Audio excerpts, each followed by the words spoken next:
So hope you could go through this piece at least from here and there. I do admit it's a very long piece, but I hope you're able to now make sense of this in different compartments. At least the sections that we are discussing in class, please make sure that you go back and read through that so that you'll get a hang of the entire text as well.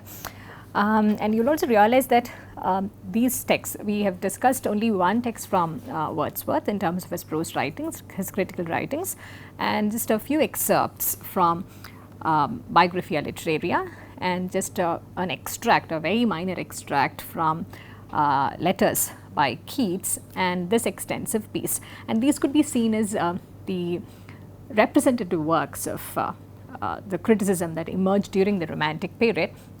And to make sense of the Romantic period as a whole, the different trends and the critical yardsticks that they began to employ, I guess if you look at this holistically, yeah, you will get a hang of how exactly the Romantic movement as such was responding to the Enlightenment ideas in different ways. There are also certain connecting threads that you can see, but you'll also see that their individual philosophies were very, very different. Yeah. So again, I reiterate, one word which continues to dominate this period is imagination, and they begin to position imagination in different ways, even within the political and the scientific worlds, in order to prove that this is perhaps the greatest faculty that human mind possesses, the greatest thing which acts as a catalyst in taking human life forward, human civilization forward as well. So it's only Shelley who deals with it in a very extensive way by looking at the different ways in which imagination intervenes with the various things which happen in the world, the various decisions that people take, and also trying to defend the poet as well as the faculty of poetry in a more holistic sense. Yeah, he's not really trying to be apologetically defensive about it. He has the tone which most romantic writers and critics have. He's very bold. He has the audacity to place that in a very unapologetic sense, to even say that this is perhaps better than all other forms of sciences and knowledge. And in the previous section, we saw how Shelley even pursues this argument, saying that had it not been for the poets, yeah, we would have had just more of nonsense and more of violent events such as burning people at stake. Yeah, so this is something which has refined human existence in various ways. Yeah, so we come to the final section of this discussion, Defense of Poetry by Shelley. So he begins to talk about the functions of poetical faculty. Yeah, it's a brief passage. First, he summarizes what he intends to say in the rest of the section. The functions of the poetical faculty are twofold. By one, it creates new materials of knowledge and power and pleasure. Yeah, so look at the way these three things are brought together: knowledge, power, and pleasure. By the other, that's the second faculty, that's the second function. By the other, it engenders in the mind a desire to reproduce and arrange them according to a certain rhythm and order, which may be called the beautiful and the good.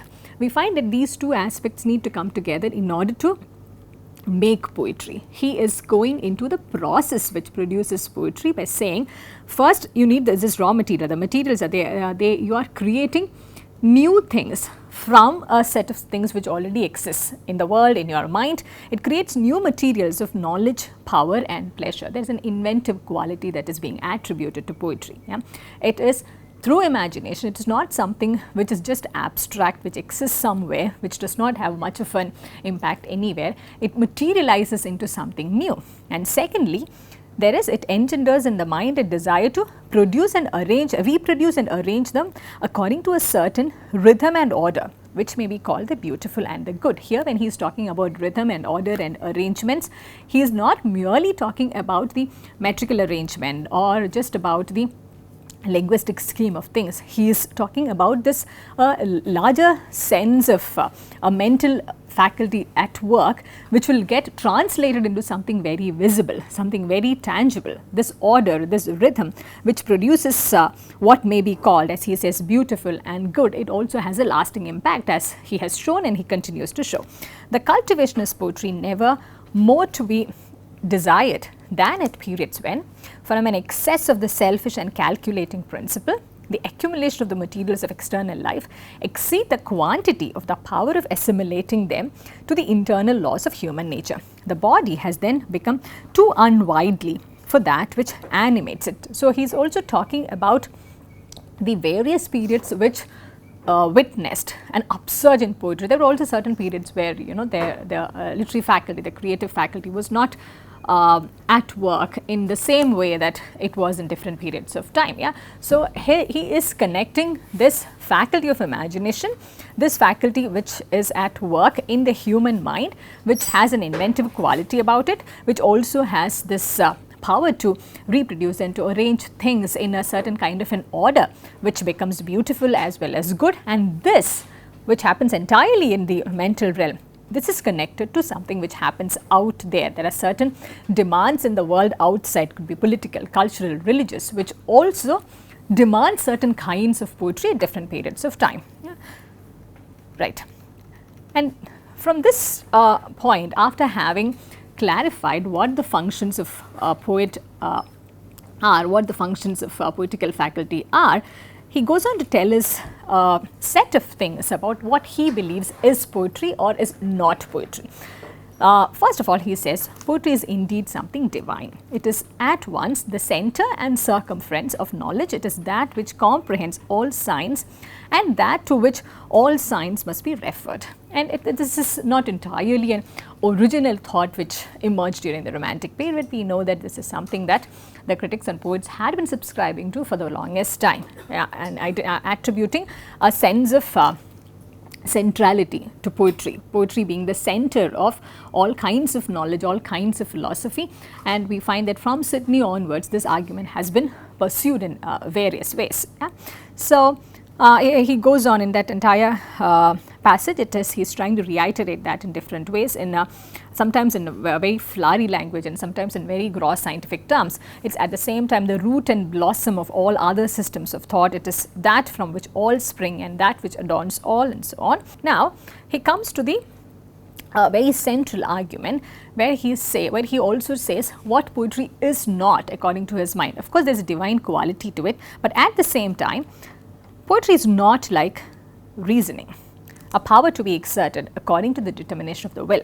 A man cannot say, I will compose poetry. The greatest poet even cannot say it, for the mind in creation is as a fading coal which some invisible influence, like an inconstant wind, awakens to transitory brightness. This power arises from within, like the color of a flower which fades and changes as it is developed, and the conscious portions of our natures are unprophetic either of its approach or its departure. And also, once this work is completed, once this gets imagined, conceived in your mind, it is impossible to predict the greatness of the results. But when composition begins, inspiration is already on the decline, and the most glorious poetry that has ever been communicated to the world is probably a feeble shadow of the original conceptions of the poet. Yeah? So, there are many things that he is trying to articulate over here. Yeah? We will go step by step. Poetry is not like reasoning. Yeah? So, poetry has also been seen, literature has also been historically seen as something which has the power to persuade. Yeah? That is the end result of literature, one of the end results of literature. Yeah? And or the power to please, the power to delight, and as Longinus would say, the power to transport the reader out of oneself, yeah? To achieve sublimity. Yeah? He is now talking about this same power at work when poetry is being conceived. Yeah? This poetry, when it is composed, yeah, and after this is being made, after that invention, what he talks about, invention in terms of power, pleasure, yeah. So, once that is completed, it has a power. But before, when the conception of this happens in the mind of a poet, in the mind of whoever who is writing or trying to produce a artwork, he cannot say, I will compose poetry, or I will do this. This is not something which can happen at will. Yeah? And herein lies the divine quality of poetry as well. Yeah? That's how he links poetry with something very divine. That's how he links poetry. He elevates poetry to such a status that it becomes superior to almost all other kinds of knowledge, where you can will yourself to something. You can will yourself to learn something. You can will yourself to even invent something which is very concrete, which is tangible. He's also living during through an era of inventions. A lot of scientific inventions happening. A lot of things are being invented, being made available to human beings, which makes human life easier. Yeah, there is human will, human determination, individuality. All those things have reached its zenith during the time when Shelley and others are living. So he is saying, a man cannot say, I will compose poetry. Even the greatest poets cannot say it, he says, and this is, we of course know it is true as well. It is not something which could be willed to produce certain kinds of results. And he is saying, even for the greatest poets who have succeeded in creating great works, even for them, the final product is only a shadow of what they created in their mind in the first place. Yeah? So he is also highlighting the significance of what happens within the human brain, within the human mind. The first process of creation actually happens inside, whether it's a painting or it's a poetical work, whatsoever it is. First, the idea needs to be over there. The idea precedes whatever body of writing, whatever artwork which gets produced. And this process, this complicated process, as abstract as it sounds, it's also difficult to content this with any scientific rhetoric. Yeah, it is true that no matter, and in between, there are a couple of passages that we skipped in between where he talks about,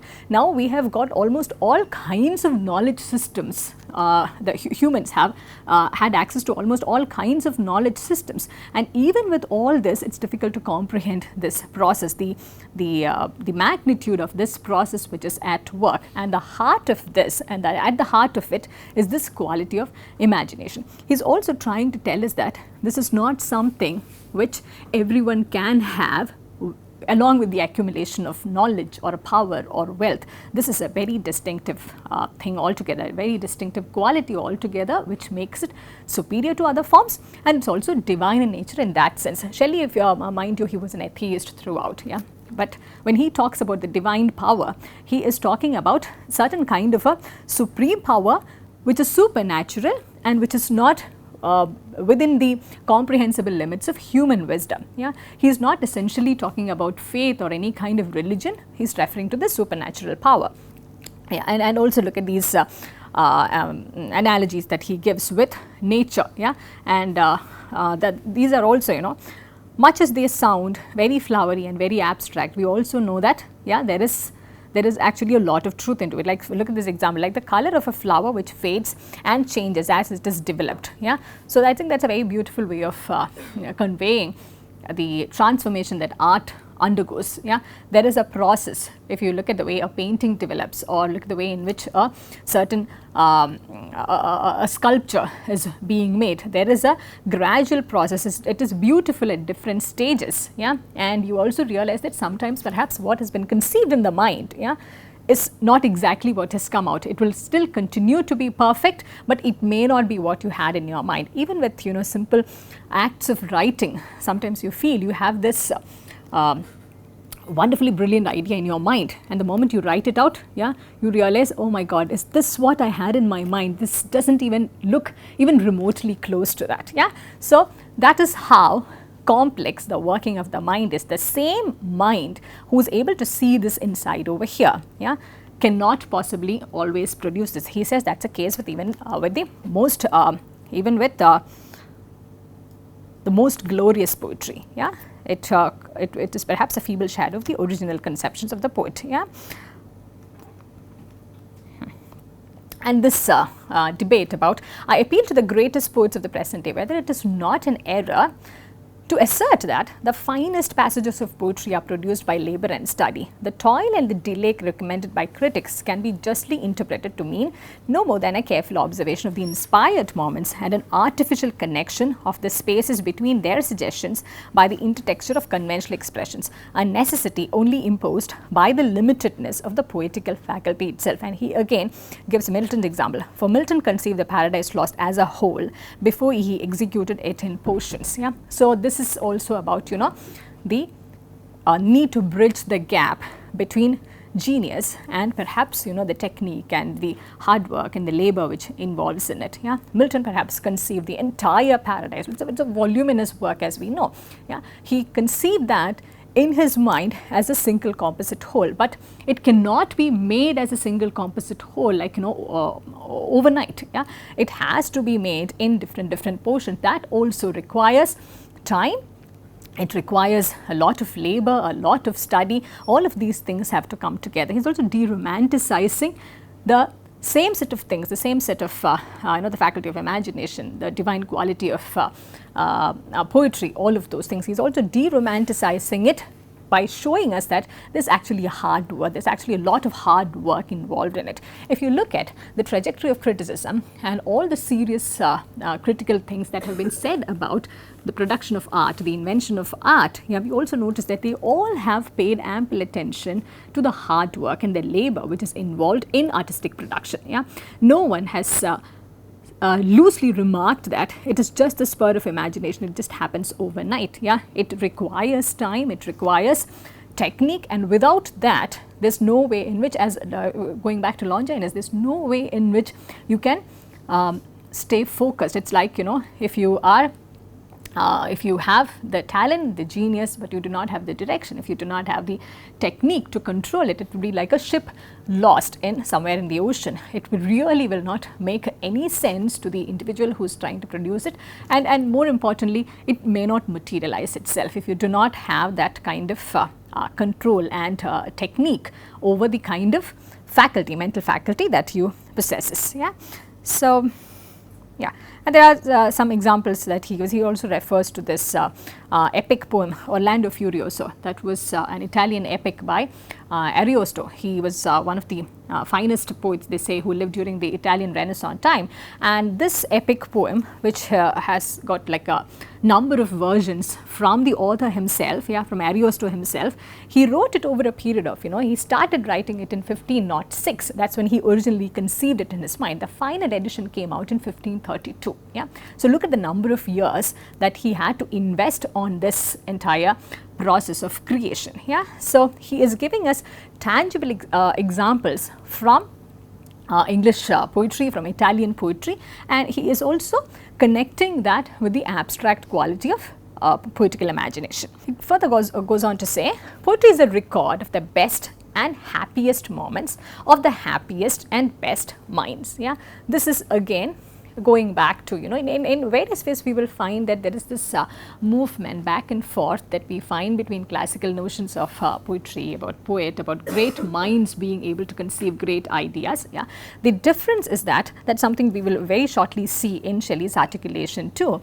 When Aristotle says, only great minds are capable of producing such great thoughts, such elevated thoughts. If you want to create a noble character, if you want to create a proper hero, who you also, if you recall the various ways in which he defines a hero, if you want to create such a character, it can only come from nobility of thought, and that nobility of thought is something which is also inherently related with the moral conditions of those times. There is also a notion of morality which will govern that. But when Shelley talks about poetry being the record of the best and happiest moments of the happiest and best minds, he has a different definition altogether to the way in which he talks about fine minds. We will very shortly see that.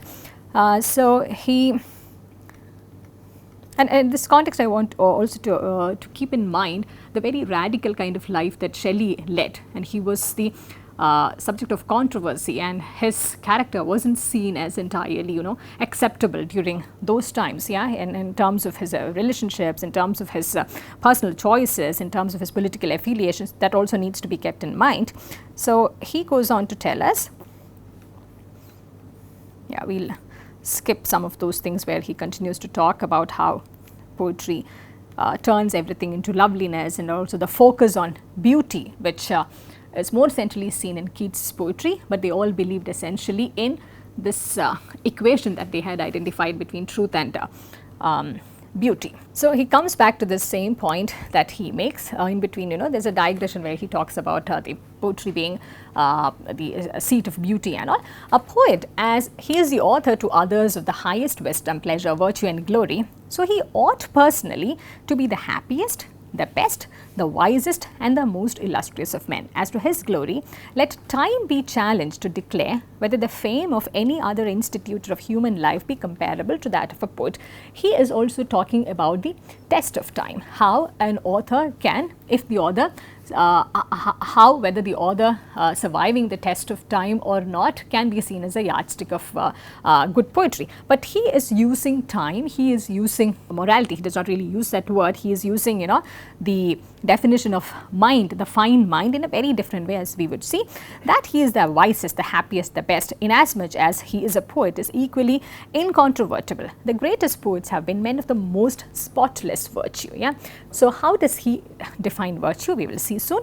Of the most consummate prudence. And if we would look into the interior of their lives, the most fortunate of men and the exceptions, as they regard those who possess the poetic faculty in a high yet inferior degree, will be found on consideration to confine rather than destroy the rule. Let us for a moment to stoop to the arbitration of popular breath. He is referring to some of the contemporary responses to the ways in which the so-called writers and poets are leading their lives. Let us for a moment stoop to the arbitration of popular breath, and usurping and uniting in our own persons the incompatible characters of accuser, witness, judge and executioner.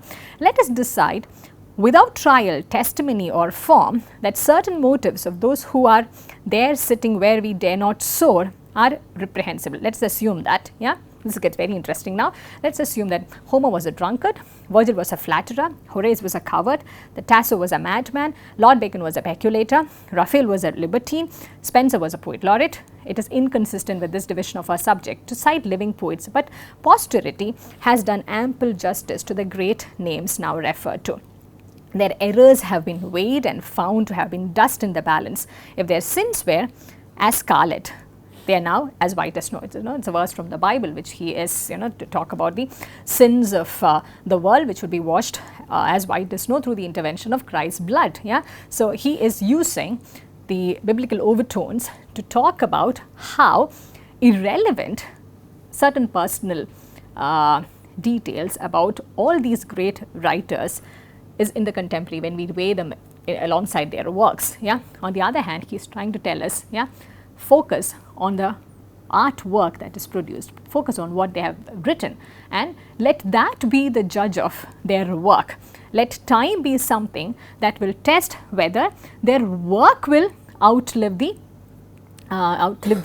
decade or the century. Do not focus on the lives per se. Yeah, he goes on to pursue that argument. They have been washed in the blood of the mediator and redeemer, time. Time here becomes a mediator which ensures that whether the which serves as a yardstick to check whether the authors have outlived or not outlived their times. Yeah, it's also seen as a redeemer. Time is seen as a redeemer. There are a lot of forgetful things, he says, and what's that phrase that he uses? Stooping to the arbitrariness of the contemporary, of the present world, and that is something he does not, and without really naming anything, without really referring to anything, he is completely being contemptuous of those attitudes which serve to, which also, which try to judge an author based on the way he or she lived his life, based on some of the things that they did or did not do, So the focus is entirely on the work, and this, in fact, on the face of it, it's such a straightforward argument, such a commonsensical thing. But even today, we know that this equation is not really, really perfect. Even today, in terms of popular reception, in terms of the state deciding what can be in the canon or not in the canon, this is it's not as if always the work is seen in independence of the author's life. There are times when both overlap. A writer could be banned for, a writer's work could be banned for something that he said entirely out of that context, something he entirely articulated in some other context, or some of the on the basis of some of the personal choices he made in terms of religion, in terms of politics, in terms of culture. So we know that this thought, when we really think about it, even in the contemporary, it's actually very, very radical to be able to judge a work entirely independent of what the life of the author was or the author is.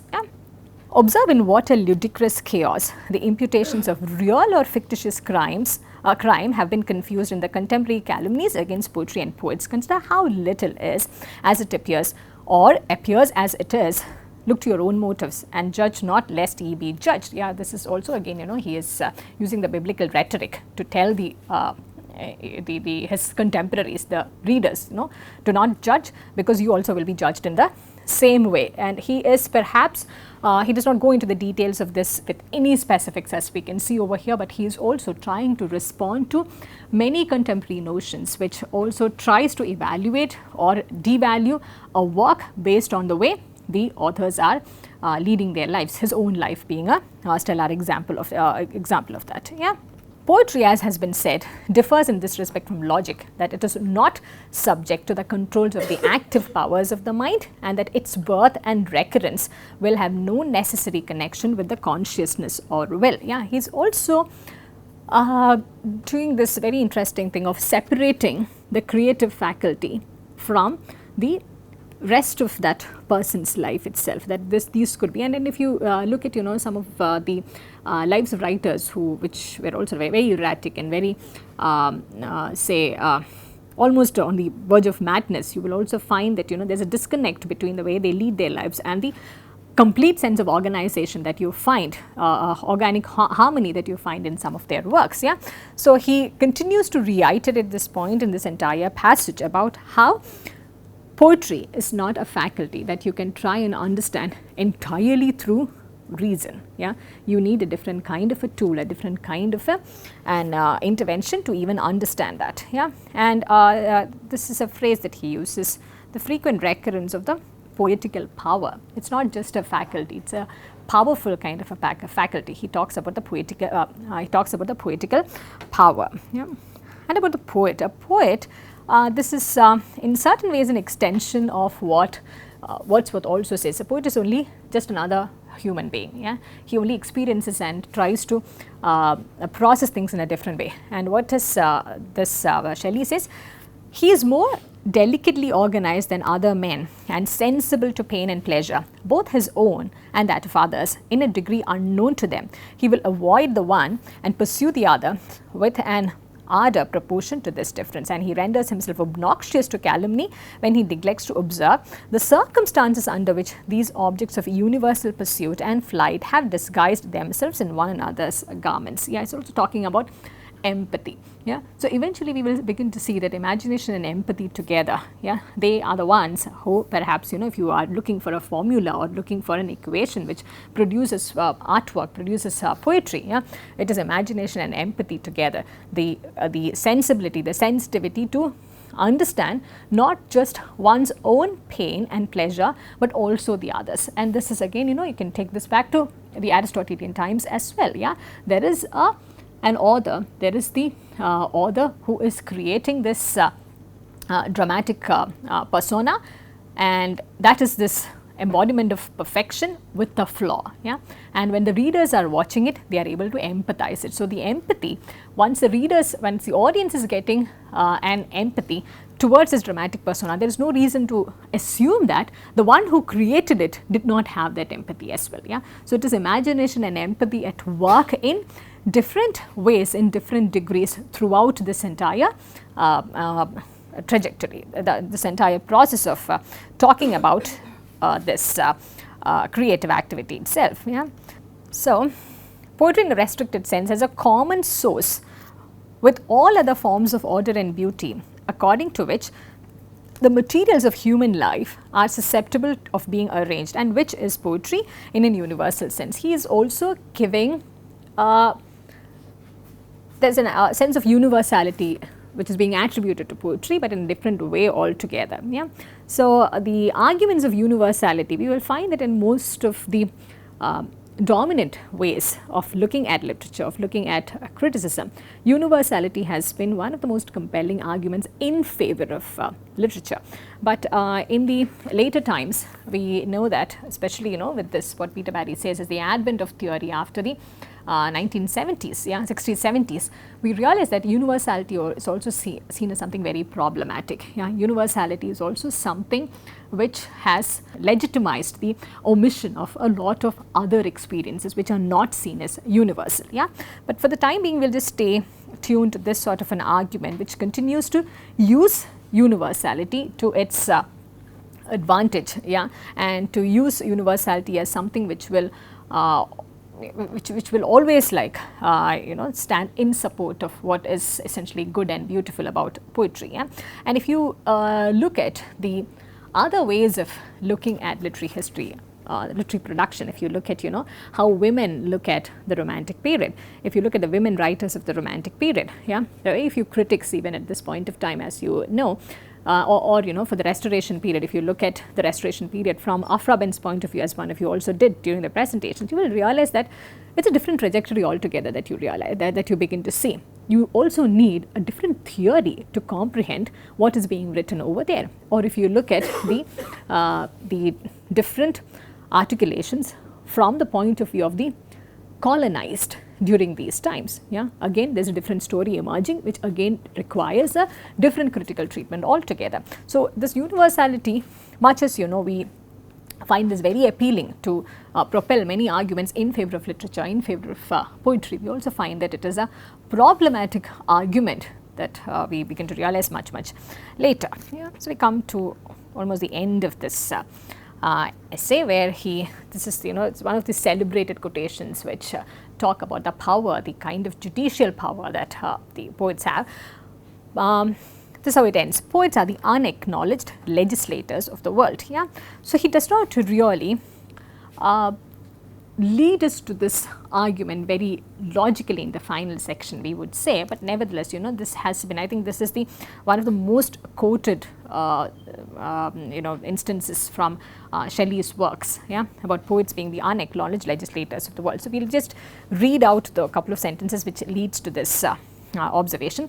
It is impossible to read the compositions of the most celebrated writers of the present day without being startled with the electric life which burns within their words. They measure the circumference and sound, the depths of human nature with a comprehensive and all-penetrating spirit, and they are themselves perhaps the most sincerely astonished at its manifestations, for it is less their spirit than the spirit of the age. For it is less their spirit than the spirit of the age. Very, very important to notice. It is also acknowledging that this creative faculty, this genius, much as much as you can take credit for this, there is also an age which is at work, an age which aids certain processes, and certainly the Romantic poets are the products of their age, products of the revolutionary spirit which they witness within their country as well as in the rest of Europe. Poets are the hierophants of an unapprehended inspiration, the mirrors of the gigantic shadows which futurity casts upon the present, the words which express what they understand not, the words which express which they understand not. Again, the boldness with which the Romantic critic and writer is able to say that, do not for a minute think that I have entirely got it all sorted. I am also still negotiating with this world. There's no way in which an assertion is being made over here, even towards the end of this essay, that poets have entirely got it all sorted and they are going to give you a solution for whatever you find around this world. Words which express what they understand not, the trumpets which sing to battle and feel not what they inspire, the influence which is moved not but moves. Poets are the unacknowledged legislators of the world. And this is it's a very ironical kind of an end to unacknowledged legislators. Unacknowledgement is not seen as a it's not seen as a wonderful thing as such. Not being acknowledged in what you are doing. And he is also talking about perhaps the thankless way in which poets have been continuing to contribute in many ways, and this is also this defense is least apologetic in certain way. He's very sure of what he is and in what ways he is defending fellow poets and other similar kinds of faculties of imagination. And at the same time, this is how he ends this: poets are the unacknowledged legislators of the world. It is actually a very tall claim to make. And at the same time, you realize that there are these different links which are being spelled out over here. Between poetry and legislation is something seems more serious, yeah, something which requires. He also talks about, in between, about the need to look at poets without putting them to trial for what they have done in their life. Instead, look at the individual work. Yeah, so he's talking about judging a work. He's talking about valuing a work in a more scientific modern ways too, by using this term. And law, judiciary, legislation, these are some of the things which we find it keeps coming to Shelley's in Shelley's writing, just the way, if you remember in Wordsworth, he uses the term how this process, he's trying to talk about the process which happens in the poet's mind while he is at work. Yeah, so there is a scientific temper which is obviously at work, which is governing their ways of thinking, but it's also far removed from those systems of knowledge, with an inherent pride and belief in whatever poetry is and whatever literature is itself. Yeah, so soon after this, we will also be looking at what Edgar Allan Poe, he is a romantic writer from America. Yeah? So we will also look at some of his principles and how he is trying to situate the works in America within this context, because Romanticism is not a movement which is confined only to England. Yeah, there is a movement back and forth between rest of Europe and England, and it's important to take a look at, if you can read upon your own about the various philosophical impulses which were at work, starting from Kant. Yeah, so you'll also know how literature and other disciplines, they continue to interact with each other and contribute to each other, continue to contribute to each other. So soon after this, in the next phase, we will find realism at work. Yeah, in some ways, realism is in stark contrast to Romanticism. Yeah, Romanticism is about how you present something ordinary into a very certain and a supernatural fashion, or something supernatural is being taken down to another form. Things are being reinvented in different ways. Yeah, that is something that they focus on. Realism, on the contrary, we will find it's entirely different. It is trying to, if Romanticism is trying to make things more beautiful and good, that's something that they continue to focus upon. Yeah, realism will continue to focus on the language will be more guttural. Yeah, it's not trying to make it pleasing. Yeah, the images will be grosser. But one thing which also ties up one with the other is what is being perceived in the mind. We also realize that realist art is, in fact, again, it goes into the mind. Whatever is real goes into the mind, and something else is being produced altogether. So in many different ways, the faculty of imagination, it continues to be the center. It continues to be identified as the central principle which governs this movement towards a movement of civilization itself, towards progress, towards better things. Yeah, so I want us to watch a 2-minute video of on what Jung had said about. Does not really use the term imagination. On the contrary, he continues to use this term fantasy. I mean, he's talking about what happens in the mind. Yeah, he's not talking about literature alone. He's talking about the other things that we find outside the world. I hope you know who Jung is. He was a Swiss psychiatrist, and he's seen as, along with Freud, one of the founding fathers of analytical psychology, and he and Freud together had worked on a number of these principles of psychology which radically changed the way in which human mind and even literature was being read. Yeah, so let's it's a very short talk. We'll take a look at this very quickly. When you observe the world, you see people, you see houses, you see the sky, you see tangible objects, but when you observe yourself within, you see moving images, a world of images, generally known as fantasies. Yet these fantasies are facts. It is a fact that a man has such and such a fantasy. And it is such a tangible fact, for instance, that when a man has a certain fantasy, another man may lose his life, or a bridge is built, houses were all fantasies. Everything you do here, all of the houses, everything was fantasy to begin with. And fantasy has a proper reality. That is not to be forgotten. Fantasy is not nothing. It is of course not a tangible object, but it is a fact nevertheless. It is, say, a form of energy, despite the fact we can't measure it. It is a manifestation of something. And that is a reality. That is just a reality as, for instance, the peace treaty of Versailles or something like that. It is no more, you can't show it. But it has been a fact. And so the psychical events are facts, are realities. And when you observe the stream of images within, you observe an aspect of the world within.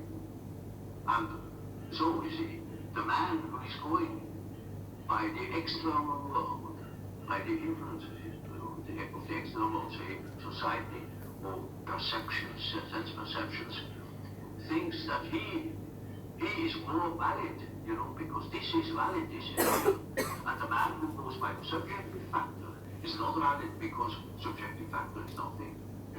That man is just as well based, because he is bases himself upon the world from within. And so he is quite right, even if he says, oh, this is nothing but my fantasy,